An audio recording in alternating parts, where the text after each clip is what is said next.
everyone. Welcome back to Wine and Chill. I haven't seen y'all in a couple weeks. I missed all of you. How are all of you doing? Let me know if you can hear me. Yes, I found a red wine that I finally like. This one is by Maison Noir. This is OPP, Other People's Pinot, which I've had before. So it's really good. I recommend it. It's also Black owned. So, yes. So, how are all of you doing? Let's get into it. So, we are going to talk today about Anna Delvey, Anna Sorokin, whatever that girl's name is. And particularly, we're going to get into a little bit of who gets money and who doesn't in terms of funding. So, we're going to talk about tech, where I work, because, I find it very interesting. So, hey, Opulence Prime. Hey, Marcus. All right. It's nice to see all of you. I know we're like very late. And by we, I mean me. Hey, Sam. All right. So let's get into it. And I figured like if we have time at the end, maybe we'll talk about like the commotion of working in tech and why I haven't seen y'all in a couple weeks. So, okay. Let's first get into the story. If you're unfamiliar with who Miss Delvey is and what had happened about in the late 2017, probably starting back in 2015, this is the original Anna. I'll make her a little bit bigger, make me smaller. And this is the original story that was posted. So the publication is now called The Cut. Originally, it was not. The online publication wasn't called The Cut. I believe it was originally posted in, I don't remember if it was the New Yorker or which magazine, but now it's now labeled The Cut. And this is the original article. So maybe she had so much money, she just lost track of it. Somebody had to foot the bill for Anna Delvey's fabulous new life. The city was full of marks. So I remember when this story came out in 2017, I think is the original article. So about 5 years ago. So I had just graduated law school and I was like, wow, a scammer. A woman who just said to hell with it, did what she wanted. So if you're unfamiliar, we're going to do a really quick clip of the background of Anna. All right. She's been called the Soho grifter. This is just like my life. I'm just trying to make it work and figure things out. Anna Sorokin, who renamed herself Anna Delvey, accused of posing as a German heiress, claiming to have a more than $60 million bank account overseas, living a high-end life among New York's elite, complete with private flights, boutique hotels, and designer goods. But prosecutors say it was all an act, accusing her of cheating friends, banks, and businesses out of more than $250,000. How would you describe the real Anna Delvey? Who is she? Oh, that's such a loaded question. In 2019, Sorokin was convicted of theft of services, grand larceny, and attempted grand larceny, serving nearly 4 years behind bars and ordered to pay back most of the money. All right. So that's Anna. If you're not familiar with Anna, there is a series now about her fraudulent ways on Netflix called Inventing Anna. So yes, her actual name is Anna Sorokin. She went by Anna Delvey and she proceeded to prance around New York City. And basically at one point, she did have money. I think it's important to note because throughout all of the investigation, no one got into where the cash came from. At one point, she was handing out tips of $100 bills to Uber drivers, to the people that worked at the hotels that she lived in. And where all of the money came from, no one ever got to the bottom of it, which was the cash. People then proceeded to focus on how she then proceeded to scam numerous people, the largest of which she never actually got convicted for. So we're going to get into that, which is very interesting. Very, very interesting. All right. New York Magazine, thank you for that. So one of the interesting things about Anna, so let's move forward one sec. Okay. Is originally when she arrived in New York, she is German. She decided to stay in a few of Soho's hotels, which is why she's called the Soho grifter. Soho, if you're not familiar with the city, is a very nice area, very expensive. All of the hotels, thank you, Mel Lee.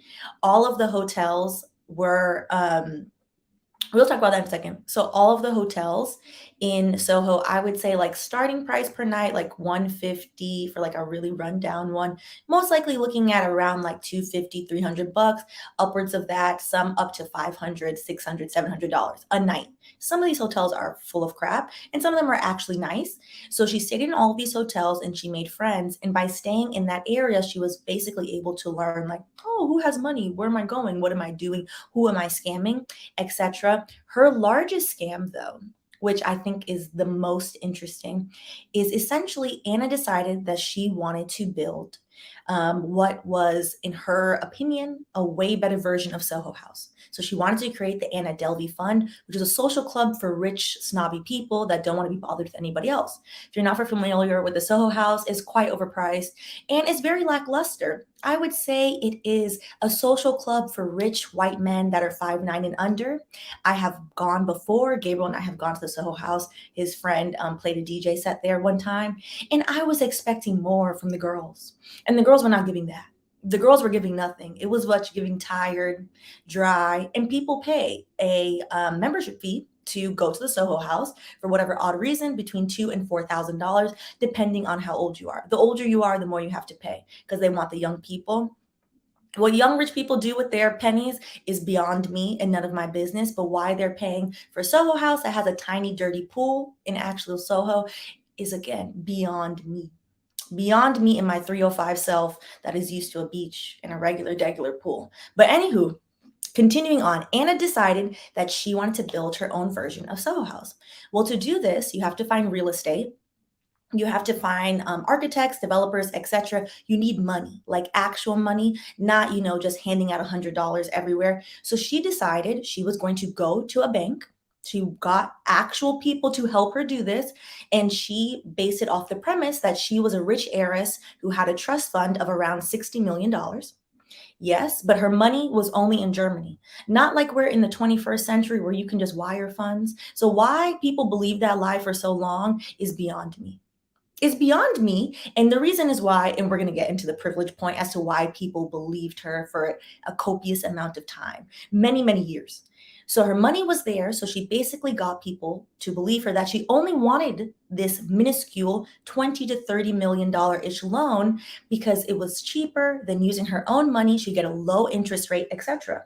So she went to a bank and proceeded to try and get financing, which again is fraudulent because she didn't have any collateral to back it up for this loan. She never was convicted of this. So from one of the articles that we pulled, her attempt to get a major loan ultimately failed and she was not guilty. She was found not guilty on a count related specifically to this.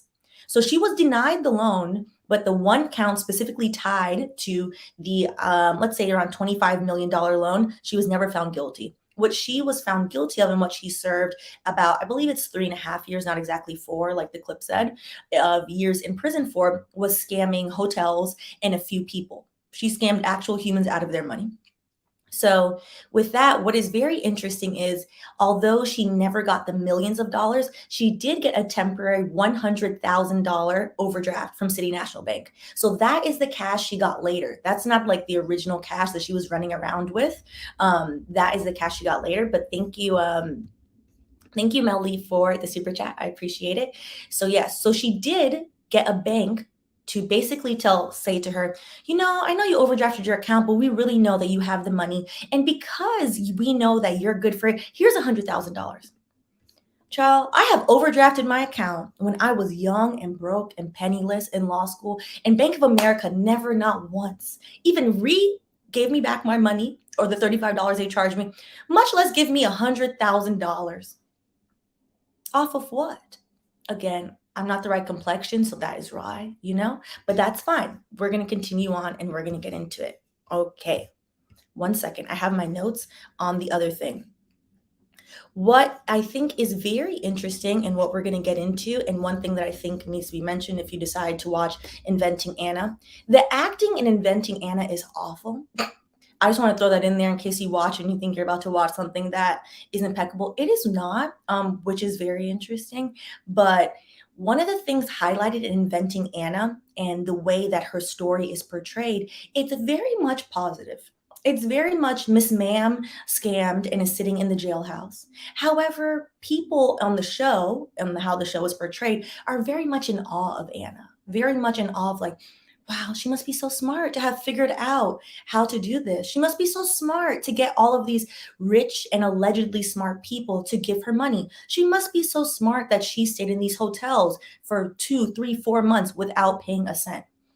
It has nothing to do with how smart Anna is or isn't. It has to do with what white people allow other white people to do, quite frankly. Me and my 3C hair and my black ass could never waltz down to Soho, stay in a hotel, without a credit card, get my credit card declined, and then proceed to stay in said hotel for a month. It would never happen.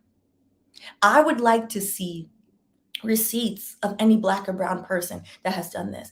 You would get thrown out so fast in New York because America does not care about people. People get thrown out of the hospital, literally the hospital, when they don't have insurance. There are countless videos on New York news of black people being pushed out of hospitals in hospital gowns because they cannot pay, much less going down to a frivolous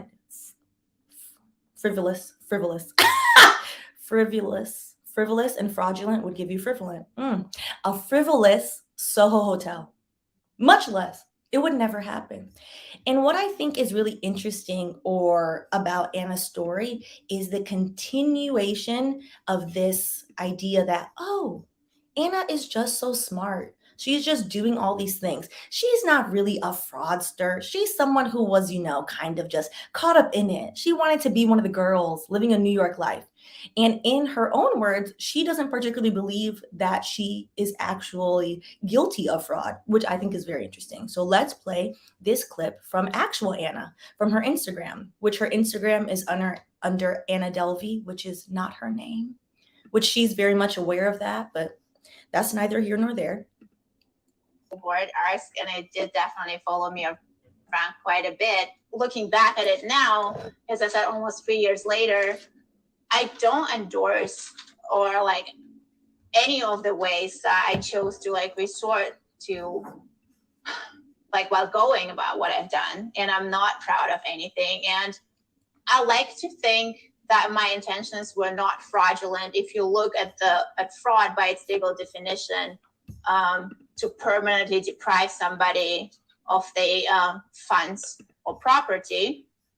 But in the end, it's not my intention that counted, but how it was perceived and how it affected people. That was the word. I accidentally cut her off. Anna also scammed a legal degree in a dictionary as well, because she said the definition of fraud is permanent deprivation, as in she was going to pay all these people back, which is why she needed that $20 million loan to pay back the people who she took their money. You know what? I don't have anything to say to that, so I could drink a glass of wine. Scammers love to never actually admit that they're wrong, which I think is quite interesting. Wait, okay, let's continue on. Okay. Oh, I think these are out of order. Hold on. Let me check my other one. They're a little bit out of order. Okay. Let me exit out of this really quick, and then let me fix this.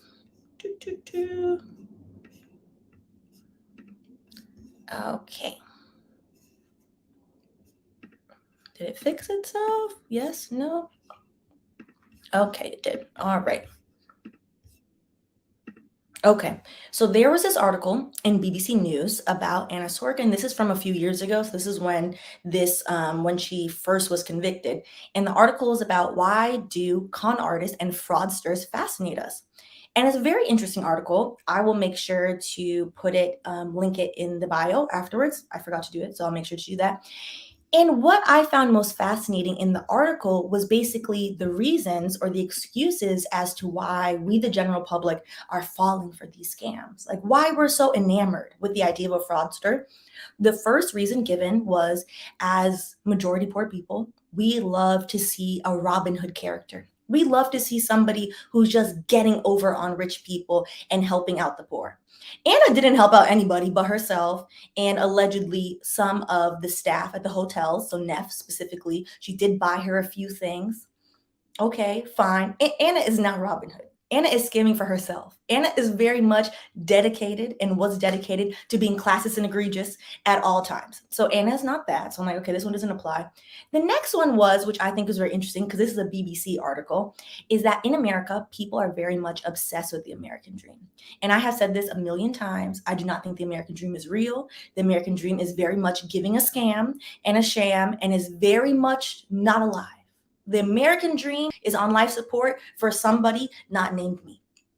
So this idea that in America, where very much the American dream is, I came over here with nothing, I accomplished it, I did it, I got there. The American dream in America is tied to materialistic things. Anna is very much materialistic. Anna was very much building a social club, in her own words, for rich people. So they don't have to deal with anybody else. So they could sit there and be hoity-toity and look at ugly art. Most art is beautiful, but certain rich people have awful taste. I'm just gonna be honest. Look at ugly art and be like, oh, I see my life before my eyes because I live a life of leisure. And now I can think about these things, etc., etc., etc. The article then went on to list all of these reasons besides the real reason why people are so fascinated with Anna and why Anna got away with this in the first place. And it's because Anna is a young white woman, which I will give her a smidge of credit. She did admit in one of the interviews that I watched. So she has since been released. She served her time. She was sentenced for 4 to 12 years. She only served, I believe, actually 3.5 years. Most people, particularly white criminals, do not serve their entire time. Particularly nonviolent criminals as well do not generally serve their entire time. So she is out, and in the interviews she did, one of the interviewers just straight up asked her and said, do you think you got into these spaces because you're a young white woman? And she said yes. So I was like, you know what? Self-awareness is a good start, girl. I don't think it's going to help with your deportation case, but that is a good start. To BS Hacker, thank you so much for the super chat. A lot of people are aspiring scammers in America. Yes. And that is why people love the story. Not so long ago, aka the other day, was the rise of PPP loan scams. Everyone and their mother that thought that they were smarter than the IRS decided, you know what? I'm gonna get one of these PPP loans, one of this free money.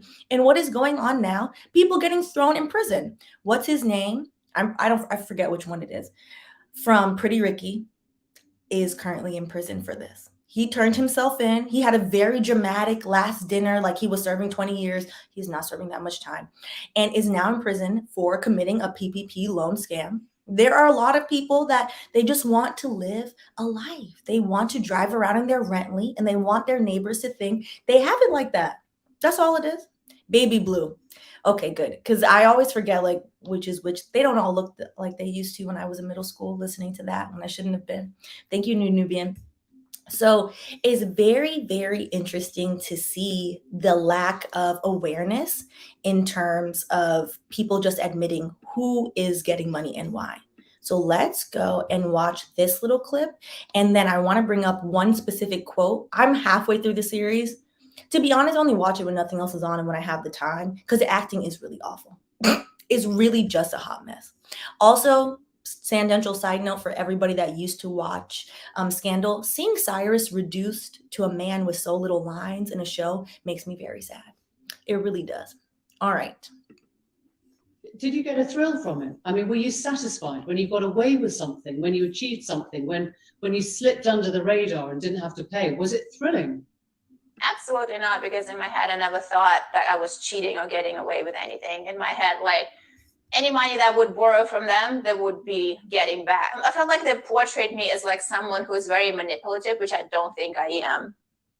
And I was like never really like too nice of a person. I was never like really trying to talk my way into anything. I kind of just told people what I want and like they either gave it to me or not, and I just moved on. Why do you think so many people believed you then? What was it in your personality that could convince people? I don't know. I think like maybe believed I was smart and I was working on something that was that could have like a great potential and I would be successful. I don't know. I don't feel like it has much to do with my personality. I guess I really believed in myself and what I was doing. I don't know. It's hard to explain. I guess like people just see like I'm talented and I'm focused and I work hard and I could make them a lot of money. People root for Anna because Anna is, in her own words, talented. She works hard. I mean, I don't think going to Soho House is work unless you actually are the service staff and you work there, but okay. And all those things and mooching off of people, I wouldn't particularly call that work. But in Anna's words, that is how Anna feels about herself. That's not what it is. That's not the reason. Did you get a thrill Hold on. from it? Uh-oh. I think the kicker, before we get into this, one of the kickers for me and one of the most interesting things is Anna committed a crime. Crimes. Multiple crimes. And yet Anna got paid $320,000 for the rights to the series.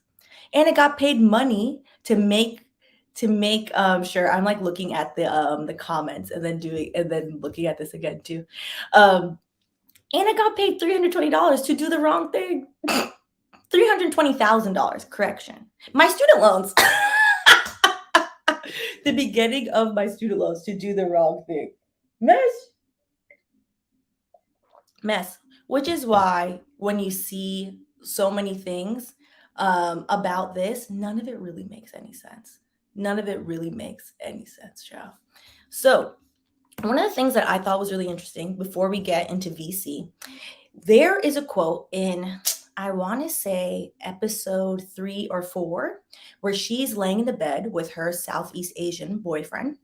And the boyfriend basically has gotten a few people, particularly the woman that they are scamming and living with, this very rich woman, to give him money for his startup that is not even in beta, his startup that has no product, his startup that he's just talking about, his startup that is also very nonsensical. This is a very common thing, nonsensical startup. So they're laying in bed and she tells her boyfriend, you know what? I need so-and-so to help me get money and financing for this new version of New Soho for the rich people. Okay. He looks at her and he says, full straight face. And mind you, like this is embellished, but the real life application of this is very much real. So he looks at her and says, hold on, because that doesn't apply right now. And it's like, oh, so-and-so, this rich lady that I'm getting this money from for my startup, she only invests in minority founders. So Anna then replies to him, I'm a woman. So he kind of laughs at her and she's like that and tells her, that's not a minority. Mind you, Anna obviously is a white woman. She then looks at him and says, you are an Asian man in tech. To which me and myself, who has worked in tech all these years, burst out laughing because neither of them are minorities in tech. White women are not diversity, despite the fact that 81% of DEI professionals are white women. Yeah, that has been like my growing battle at work. It's very irritating and very interesting. And also the very obvious fact that, yes, in tech, particularly, Asian men are not diversity either. There are plenty of them. They are receiving funding. They are receiving money. So it made me think, what are the parallels that we could talk about and things that I think don't get nearly enough airtime, which is who gets money in tech? Who actually gets their hopes and dreams and all that good stuff invested in? Is it the Anna Delveys of the world or everybody else? It's the Anna Delveys. So we're going to talk about that for a second. So I'll make me small. So this is a graph of the share of VC dollars managed by ethnic, race, and gender identity. As you can see in the graph here, so these are the partners of the venture capital funds. So a step back, venture capital is basically capitalism on crack, hyper capitalism, where these venture capital firms give billions of dollars, we'll get into the exact amount, every year to burgeoning startups. So companies that usually have zero track record, sometimes are in beta, sometimes they have proof of concept, sometimes they don't, in the hopes of they can 10x, 20x their return. So get significantly more money than investing in the market. It rarely happens. VC is very much giving a sham and a scam. It's very interesting. So In terms of VC dollars, you'll see 93% of VC partners. So the partner is who actually gets to say, hey, I'd like to invest in Stephanie and Wine and Chill, or actually I want to invest in Anna Sorokin, or really I just want to invest in Billy McFarland, which Billy McFarland got plenty of VC coin from the Fire Festival. 93% are white men. 3% are white women, and everyone else is so low it doesn't hit a percentage point by itself. Let us continue. Now, Crunchbase, which is the #1 platform if you want to see who has what money in terms of startups, who invested in who, how much did they invest, etc. So the key findings are, as of, these are very up to date and accurate, August 2020. In 2020, Black and Latin, because it's together, because we wouldn't hit an actual meaningful percentage point separately, represent 2.6% of all the funding in the United States. So if you're ever wondering, 2.6% of what? Like how much money is just floating around in the US waiting to be invested in things that most of the time don't benefit the average person, most of the time are quite unhelpful, most of the time is not going to do anything for me or you. Last year in 2020, $141 billion with a B was invested into startups, 90% of which fail. So we'll go into that. So it's not like the money is actually being recouped with a measly, hold on, because now I can't see it. I made myself too big. With a measly, hold on, I can't see again. Whoop, there we go. With the measly fraction, so the 2.4% basically rounds out to a lovely round-ish $4 billion going to Black and Latin founders together. So that's who gets to keep the money and gets to use the money on their dreams, their hopes, their aspirations, and making sure like, oh yeah, we're actually doing this. We're going forward. Everything is great. We're going to help society. What is always interesting to me and what will always remain interesting to me, startups are usually a very bad investment. Most startups do not turn into Google, Apple, WeWork, notoriously, that did not end up well. 9 out of 10 startups fail. 7.5 out of 10 venture-backed, VC-backed startups fail. They lose the money. The money is gone. In 2019, the failure rate of startups was around 90%. And then research concluded that 21% of startups fail in the first year, as in similar to her boyfriend in the show, they don't even actually make the product they were supposed to make. 30% in the second year, 50% in the fifth year, and 70% in the seventh year. Most of them are very, very much gone. All right. So let's continue. I think I was supposed to put a GIF here, a GIF, whatever I'm always saying it wrong there, and I forgot. So if you want to see it in graphs, people likes graph, there's a 2.4, and this is from Crunchbase from 2015 to August 2020. So they want to add a little bit more years so we can show a little bit more money. That's $15 billion over 5 years, which again is nothing compared to the total in 2018 alone, $140 billion invested to the Anna Sorokins and all of them. Yeah, very, very interesting. Also, I would like to note that Anna is in good company of who gets the money, such as fellow scammer and convicted felon now, Elizabeth Theranos, who created an entire valuation at the height of it, multi-billion-dollar company that never had a functioning product, where she never actually got a degree, much less a medical degree, but decided to start a medical technology company.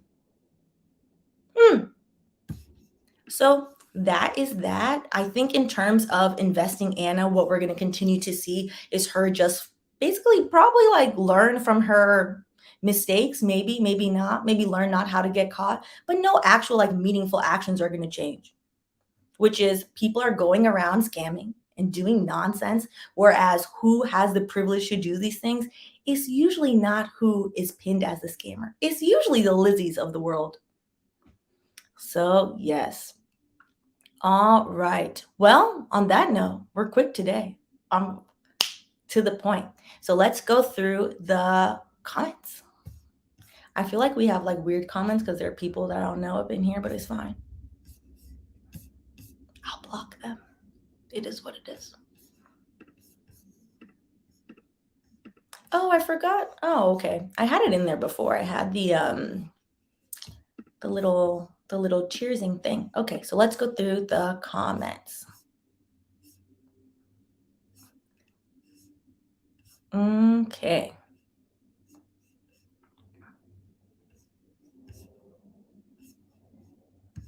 Thank you, Opulence Prime. Remember to like the video. If you're just tuning in now, all you're going to see is me leaning forward looking at the comments. So you could scroll to the beginning if you'd like. All right.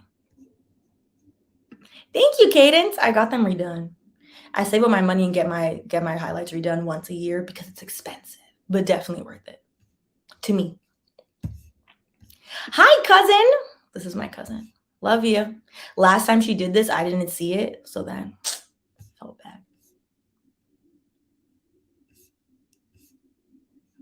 Okay, to Sam's point, white scams are scary. Listen, I have half the mind to see if like we should talk about work stuff now and like why I've been like MIA, but maybe not. Maybe on like a different video. Okay. Tate. The bad acting is why I'm not watching. The bad acting is really bad. It's like awful. But it is very interesting. To Nika's point, the epitome of falling up. Yes, definitely.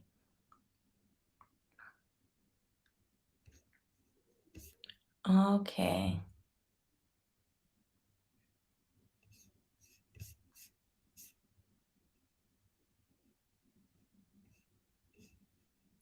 All right.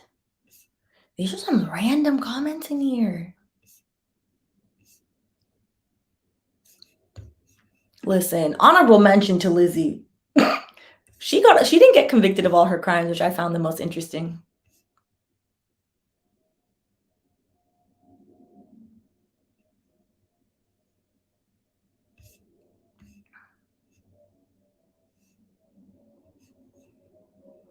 I don't know who this is. Dr. Love was rearrested. He started another scam, I think. I don't know who that is. Tiana and I were talking about maybe doing like a joint one and covering what is the man's name? Darius Cooks, I think. The man that has like the cooking channel, or not channel, but like cooking Twitter and Instagram, etc. So I think maybe we'll do that. Tristan, I don't know why. I wish he would go away. I'm not even gonna say it out loud. I feel like it's Candyman, but I agree. I agree. Okay.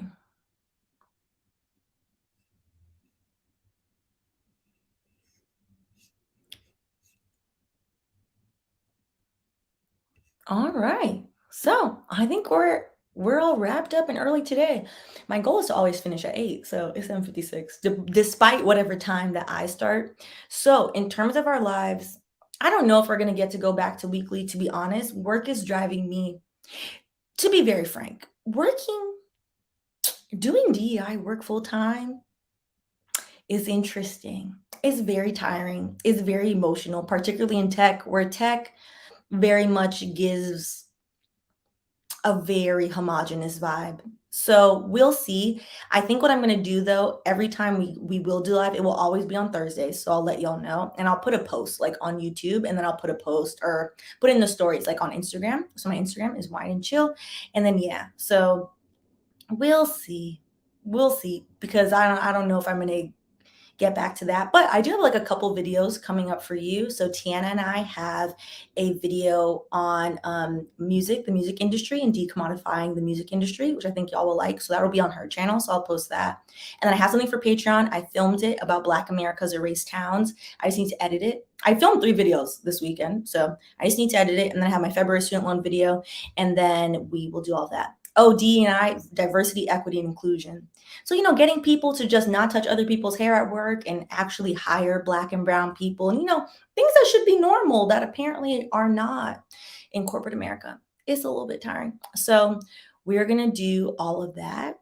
we'll see how that goes. We'll probably do a chat on Patreon about that. I think I'm gonna try to do better about making sure I upload more on Patreon. So we'll see. But yeah, I appreciate all of you for coming, and I will see y'all later. I'll see y'all later in the week on a regular video. So good night.